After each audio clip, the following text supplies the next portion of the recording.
My daddy said, yeah, nigga. Coming in for yours. Niggas got the Yo, y'all are listening to a Where's My 40 Acre Eargasm album review brought to YouTube for fans who like to watch ratchet gameplay videos while they listen to albums be broke down track by track. So what we do here is we do track by track reviews, man. We go down the line, we talk about every song in depth, lyrically, production wise, artist wise, concept wise, all that driven stuff. So if you're looking for a more thorough understanding of this music, that's us.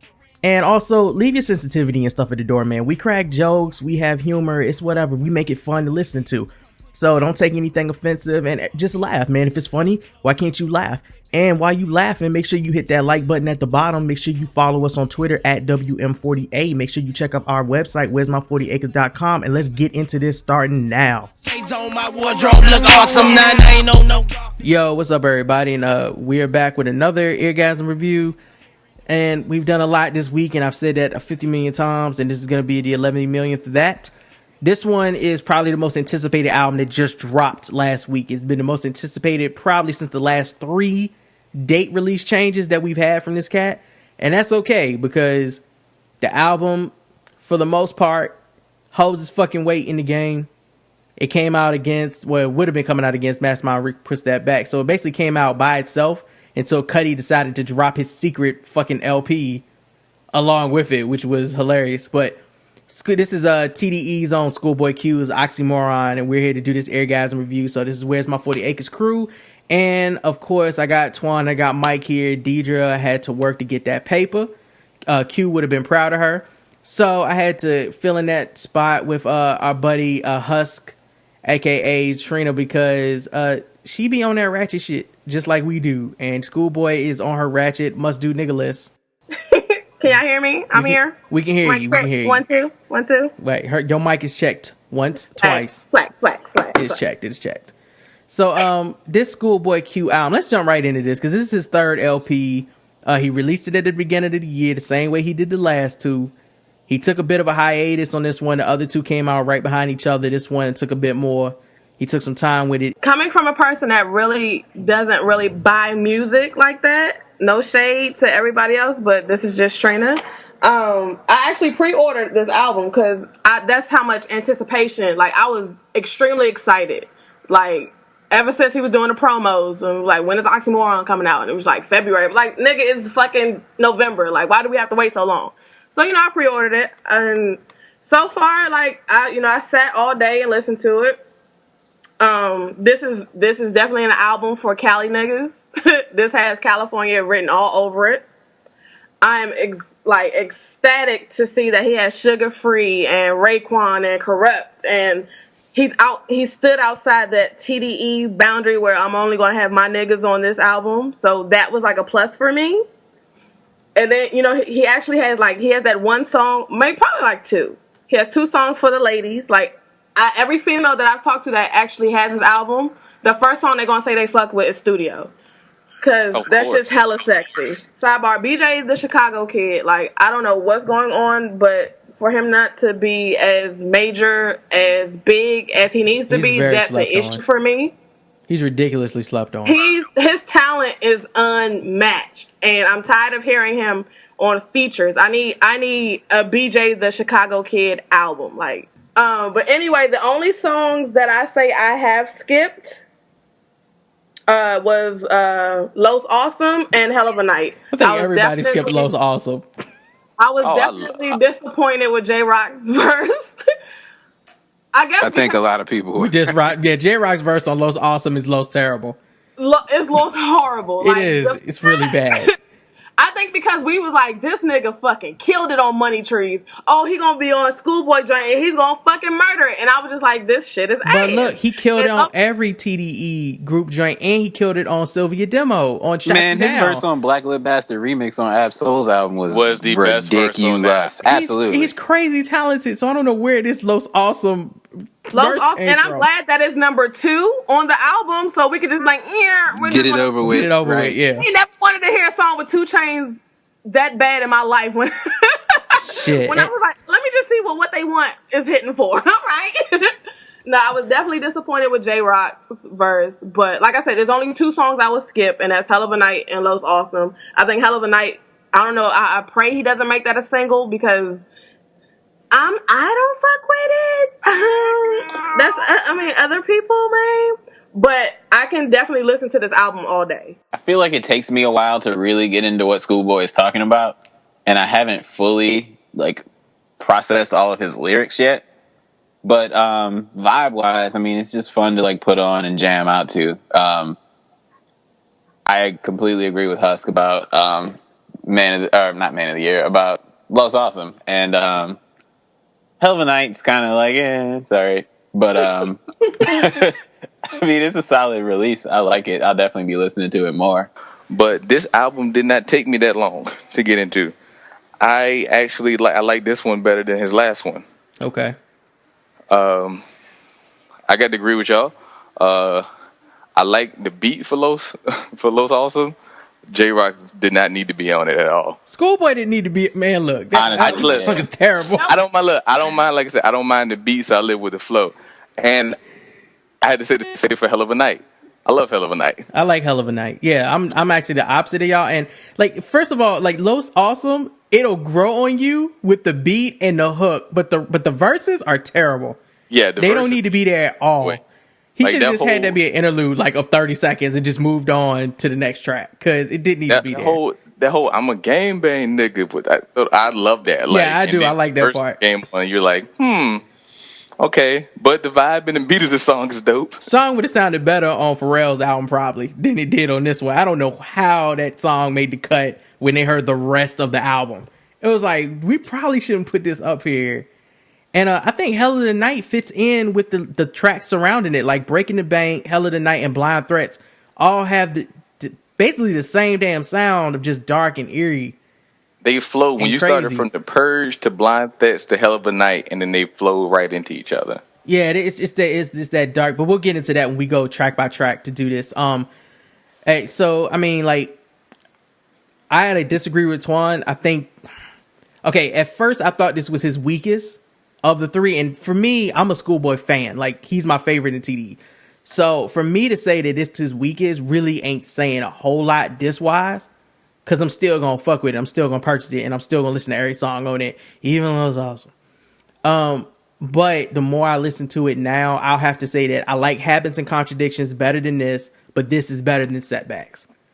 And I think Setbacks has more lyrical content, whereas this one I think tends to lack more of the lyrical content, and it's just more kind of straight in your face bars. He's not really trying to put a spin or any wordplay or really flow his ass off or anything like that. He kind of just saying what the fuck he want to say, and that's fine because that's Schoolboy Q. He tends to ride that well.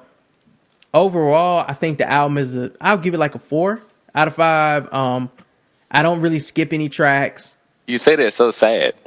Because I wanted it to be better, man. It's 4 out of 5. It edges into a 4. I really was at a 3 when I first heard it, and it did grow on me. But certain features I just couldn't fuck with, and it's certain people that I miss on it. I really did want Ab-Soul to be on this. I mean, it's fine that he's not, of course, but it's fine if he was going to be on a track, The Purge, man. But I wanted Druggies and Hoes Part 3, man. Right. That would have been everything. I wanted it, and I'm sorry. I just kind of expect that at this point. I expect to get he did a Groove Line Part 2, man. I expect to get a Druggy and Hoes Part 3. Which Groove Line, that beat was nuts. So Yeah. I was a little disappointed in that, but that's really the only feature I wanted. Other than that, and the feature with SZA that remind me of an extremely watered down West Savannah, extremely watered down. that His and Hers, is that the His and Hers joint? Yes. Yeah. See, I like the features where he stepped outside of the box. I like the Raekwon, even though that's clearly a Raekwon track. I like the Tyler, Raekwon track, even though that's clearly a Tyler the Creator track. It's just nice to hear Schoolboy on those songs. He fits. It works. And it works for this album. And I'm glad he stepped out the box. But I also, being a hardcore listener of those 2 artists, I couldn't help but just be he basically jumped on a Raekwon song. Or he jumped on a Tyler Los Awesome low-key sounds like a Tyler beat. Does it? A little bit to me, the way That shit sound like melodies Lord set up. Willing 2005. Yeah, but see, the thing with Raekwon, any person that gets on a track with Raekwon sounds like Raekwon beat. No. That is a RZA sounding ass beat. No, what I'm saying, like everybody who gets Raekwon like with this featured on like featuring Raekwon, I know it's gonna sound like a song that Raekwon does. That's true. I mean, it like, always sounds like it Raekwon never sounds like the art. He could do a song right now with Mary Hawthorne, it's gonna sound like a Raekwon song. No, I get what you're saying. I'm saying that if you listen to the beat without Raekwon, it sounds like a RZA beat. And that's every song that Raekwon Be features. rhyming on Raekwon beat. I don't know. Some of them Kanye songs do not sound like RZA beats, but Raekwon was still on. But even think about Gorgeous. If you think about when Kanye West had Raekwon up there, he had RZA in the studio with him. That Gorgeous beat is a real low key beat, perfect for Raekwon to be on. Man, I heard always Chinese fighting symbols in this song on this track. I was like, RZA did this. Like he did this right after Man with the Iron Fist, and gave it to Schoolboy to put on this album. I like that he went and got like Tyler to do a beat because that beat was dope. But let's get into these track by track so we can debate this more on what we focus on type level. So the album opens up with Little Joy being very joyous and calling her daddy a gangster. Gangsta might be one of the best intros to a thoroughly gangstified fucking album I've ever heard. He literally just repeats gangsta for the first minute, which basically drives home the point. This is a gangsta track. The beat is simple, but it sounds like a bunch of niggas marching. I don't think it gets more gangster than revealing that your grandma was the first one to show you a strap. It sets the tone for the rest of the fucking album. And then you hear Los Awesome, and you're like, what the fuck just happened to the gangsters? Where did the motherfucking gangster? I'm a groovy type nigga. Rather gang bang with you. Jump free. That beat is great, man. I love that whole still can hear Tyler. Like, that seems like a Tyler beat. I'm sorry, but when I got the rip copy of this and Schoolboy tweeted that we had old versions, I was like, okay, that makes sense then. This was a song that y'all played around with and it's actually not going to be on the album. And then I heard the real edition and it was still up here. But, okay, so Los Awesome is a huge mistake. That's the best way I can describe it. Like, it's the most happy Carnival Cruise sounding song about gangbanging ever made. J-Rock's verse is weak as hell. This dude said, light 'em up like a street light, guns blow like dusty wind, steal you like a burglarer. I don't even think burglarer is a real word. I think burglar. It is, yeah. It don't sound good when you say it. So it just sounds bad, man. And Schoolboy's what he say? He said, groovy nigga jumped up out the bed all because his third leg. So I was like, no, what is this? No, it's a terrible song, but the beat and the hook might grow on you if you a silly nigga like me. Collard greens. Whatever, nigga. All right. will always be the jam. Next song. What? Wow. I'm glad Kendrick said what he said in Spanish because I don't think niggas would have been able to handle that. Him telling a girl to come fuck with him and her man can go suck his own dick. That's pretty rough, but that's Kendrick. I mean, this is probably one of Schoolboy's like best songs. And Collard Green definitely gave him that crossover appeal. Audience appeal. Mm-hmm. Yeah. But still sounded like Schoolboy. You knew Schoolboy sound. Exactly. It's still tough as fuck, but white people can jam to it as well. Yeah, you got to keep that message. Who's that beat? Who did that beat? You need to pull up Wikipedia or something. Gwen Bunn and somebody else did that. They produced it. Bunn. What they want. 2 Chainz has the worst verse on this shit I've ever heard in my life. Oh my god, that verse was so struggle. So bad. But don't get it twisted. I was like, what? This nigga said when I was po with po lice, when I was po with potential. Oh, no. Oh, hold up. I like the part when he said, Amico Sico Paso with the pesos. Oh my god, it was so much struggle in that verse. It was struggle. This nigga said she want Versace belt like a mistletoe. That don't even make sense. Like niggas on Rap Genius was trying to explain that line. They was like, oh, because girls is kissing up to his Versace belt like a mistletoe. No, that's not what the line said. It says she want Versace belt like a mistletoe. Who wants a mistletoe? When I was po with potential. When When he's he riding did the that with the, when I running from the police, when I was poor with no lice, when I was poor with potential, I was like, crying. no, I'm going home. I'm going home. Like when he is riding the beat from now on, he needs to put the kickstand on to just chill. Like literally, I listened to that. I was listening to that in my house. I walked outside and then came back so I could go home. That's how much. Shit That's was how bad the terrible. verse This was. nigga said I really needed to go home. That verse was horrible, and I was just like, Mr. Chains. Seriously. I can't believe they let him slide with that verse, dog. Like, I swear. The Notes Keys, I feel like he dropped that verse. Niggas was like, what the fuck is he talking about? Just let that nigga, you know what? We gonna take the L. There's out of 16 songs, maybe they might not fuck with this one. It's so struggles. It's so struggle. She want a Versace belt with a missile top. Like he became Titty Boy again on that song. When I was poor with potential. He probably thought that shit was intelligent, yo. That verse just let us know, hey, 2 Chainz, we know you really can't rap, and we're tired of you letting us know this. That's the point. Like, if he needs to just go ahead and hire some ghostwriters. Like, I am for hire, sir.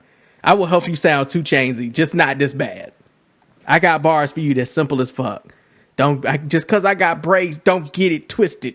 Exactly. I was Oh. like, but wait a minute.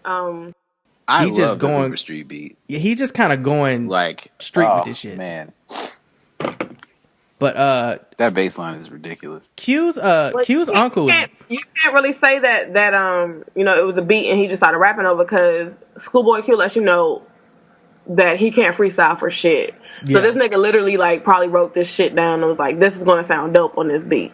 Yeah, he Right. I don't think he heard the beat too. Like, he probably, this was after the 2 Chainz session, and he kind of just let Hoover Street go. Like, just rap this shit and y'all do whatever the fuck y'all want, because I'm over it. But when the actual beat dropped, and he just went into the story about how his uncle was a piece of shit, and like that story in itself was crazy. But I did get some questions from some people about the when I tweeted the line, "Eat so much pussy that my mustache paint."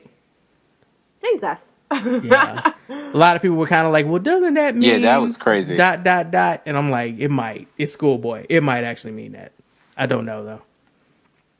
But I dug like that story about his uncle. What amazes me about Schoolboy Q is he says very, very fucked up ratchet shit about poor parental guidance. But he says it as if it's not poor parental guidance. Right. He said, my uncle gave me whiskey to piss in a cup. And then my mama beat me for it. I'm not sure why that happened. Like, she beat me for doing what this nigga told me to do. Like, you could tell that his uncle was one of his influences. But it was good to see, because he had a straight up drug problem. Right. And the whole family kind of just enabling that. You know, his grandma was trying to take him in. They locking up stuff. Yeah. They hiding stuff so he won't go pawn it off. He stole his bicycle, like, that he got him for his birthday and shit. And Q was just like, my uncle just took my bike. I don't know what he did with it, but he just took the shit. The way he tells the story is just so, like, I guess, like, so matter of fact and nonchalantly. Like, yeah, man, this shit happened, man. My uncle took my bike for my birthday, and he's over it. That's the life he lived. But we listen to that like, my nigga, what life was that? Like, how it feel to be a real nigga. Like, that's the story right there. Prescription to Oxymoron, y'all have already said, is y'all's favorite track all around the board. Yes, sir. Yeah. Can't argue with it. This is the one where, is this the one where Joy's voiceover is the questioning and whatnot throughout the song? Yeah, when she's talking on prescription. Yeah, she's like, "What's wrong? You tired?" Is that? Are you mad? She sounds like I want to hug her, but I hate that her name is Joyce. I truly do. Like, that's gonna always be the bane of my existence. Her voice. It could have been worse, ma'am. A lot worse. A lot worse. It's just Joyce. I'm like, she's like 5, and her name is Joyce in 2014. Like that. That burns me to the core. I actually think we probably do need to go back in a black society and get some old names and bring them to the forefront. I mean, better than Shaquika. Yeah, or Joyce Quika. It's yeah, we're my old. My next baby, I'll name her Gertrude. There you go. Yeah, you call her Gertie for short. So and I have an Ethel. Bring back Esther. Hey, Esther is Esther is alive and well in the Korean community. Well, Esther Baxter is also alive and well in the Black King Mag community. Hey, so I'm just saying. I went to school with like 14 Korean esters when I was in college. They want to be like us so bad. No, I'm just fucking around. I don't know no Estes. I don't know no Korean Estes. They out there. They really out here, my nigga. The Purge beat, yes, it is dope. It is. I just like Tyler doing the hook though. That's really all I needed from him on this track, to be honest. Schoolboy spit his game. I just need like Tyler on that hook just brings the song back around and sets it up for the next person, whoever decides to flow. So I dug it. Who was the other dude on here? And how dope Tyler the Creator is, like, just as an artist. I just still feel like niggas do not respect how dope he is. They don't. We had a conversation about it. We were just talking about this on the show this week. They don't. And it's like, despite how his character is, as you know, how he is as a person, that little nigga is a genius. Like, yes, he's dope as fuck. And I really wish niggas would understand that. They will when they hear this song, because when they find out he produced this shit, and then he's on the killing the hook, he's just extremely talented, unnecessarily talented, and niggas do not understand that. We did on Where's My 40 Acres this week for Ratchet Rapper IQ. We did shit Tyler the Creator says, and we just went like 70 something bars from Tyler the Creator, and not one of them wasn't a well thought out, hilarious ass bar. Dude is very gifted lyrically, on the production tip. He's an all around artist, and it is sad that hip hop does not give him the notoriety and the respect that he deserves, and doesn't work with him more often. So shout out to Schoolboy Q for stepping into that and pulling the Cali nigga on the track that deserved to be pulled in, and had Corrupt rapping on the shit with him and shit. Like, got OGs on the track on a Tyler the Creator track, dog. Okay, so Blind Threats, one dope ass Shaolin sounding ass beat. Two, both of them flowed. Like, I give Schoolboy and it's Raekwon. I don't need to give him credit. He Raekwon this shit. Schoolboy flowed right along with him, and just to see Raekwon on a Schoolboy Q album, that nigga really made it. And you know what? I'm not even a Wu-Tang fan, but I do fuck with Raekwon. I think, and I like the fact that artists our age understand how dope, you know, that era was. Raekwon, I don't know what Raekwon said on this song. I have no idea what he was talking about. I never know what Raekwon is talking about. I just know it was dope. It's always tuna dope, fish though. Sandwiches and bread stinking, yo. I just know it was dope. Black Lincoln. I love Raekwon. I just know it was dope. I don't know what he was talking about. I just know it was dope. Let's get into this Hell of a Night song real quick, because I want to find out why y'all don't like this song. How about we just? I don't fuck with it. It's dark Schoolboy. Like, I see it, and then when he goes into the verses, like that beat. Once the beat drops and goes trap, then fine. But the rest of that stuff is in the song. That shit is straight up Schoolboy. This what's playing right now is all. This is typical Schoolboy sounding as. It's a straight up hype song for the concert that Schoolboys always makes. Yeah, I don't see what the in the same vein as Hands on the Wheel and all that stuff. Like, I don't understand why you don't like this song. This on Friday, I'm definitely not fist pumping. I'm not toe tapping. I ain't doing shit because this is not my jam. Break the Bank. Alchemist did the beat, which is fucking amazing. He's clearly coming off his Lord Stepping shit. Is that guy? Repeat about to be a gift, yo. I just think the last three songs all complemented each other in a dark, eerie fucking way, and Break the Bank is the hardest of the three. Alchemist, man. It's the way he spit too. That fucking, and I'm about to break the bank. I was like, okay, this nigga's really going. I was like, yes, Schoolboy, yes. I just appreciate everything about this fucking song. That's a song that, like, I like more and more the more I hear it. Yes. Like, I liked it, and then every time I keep hearing it, I like it more and more. And even though I'll be like, man, these songs are hype, and I kind of want to keep my hype up, and then I hear Break the Bank, and I'm like, nah. And the video was straight, because the video was just him in the hood. Like, literally, just doing this shit. Drinking 40 ounces. Drinking 40s. Had a bitch in that joint with a one-piece outfit, gut hanging, smoking cigarettes. Lord, like, that was somebody's mama. That was somebody's mama. Trying to get fucked. Like, I said, who Mama Schoolboy got up there? Okay, so Man of the Year is my favorite song on this album. Man of the Year is my favorite video of this album. That video is great. But them bitches was built like, yes, Lord, in the video. They handpicked them like they handpicked they all TV had members. Imperfections, but they were still bad as shit. And I was like, look at this booty. I'm like, he is that got real stuff you girls. like? Just shake everywhere. He got real fat ass girls. And everything was in slow motion. I was like, these bitches are jiggling, and I fucked with it it's not gross jiggling. It's like these bitches still got flat stomachs, but hey, their little booty a little loose, but they fucking look bad as fuck. Like, I watch the Man of the Year video every chance I get. Like, he went to the strip club and like, y'all want to be in the video? Yes. Exactly. He Right. did. No, that's Y'all exactly want what to he fly out did. to Hawaii and be in the video? That Like, is that's exactly what that's he what did. guys like. Guys, ain't no guys like no skinny junk. That right there, everything Not in these that guys video. right here.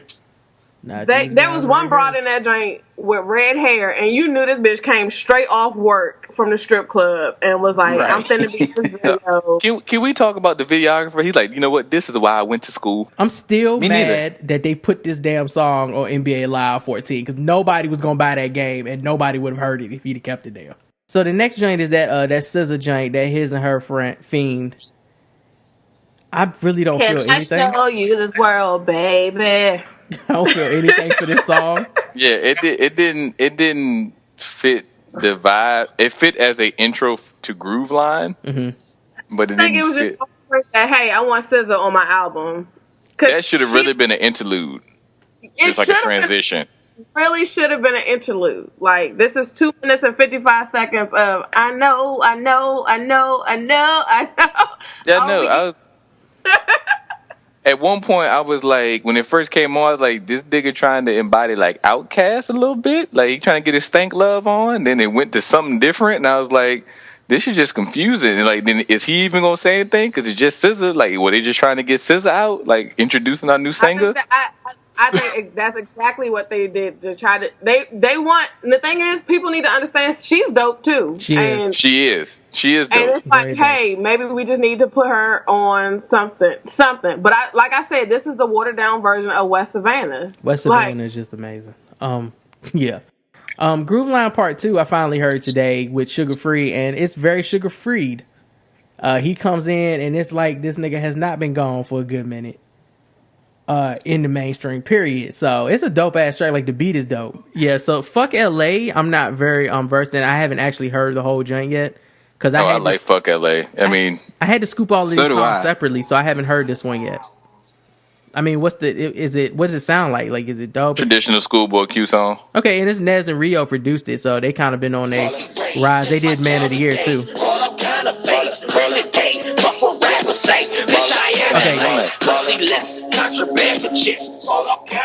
Okay, there you go. Yeah, Nez and Rio. That nigga said, "Pussy lips, contraband for chips." The next track is Gravy. That's produced by Clams Casino.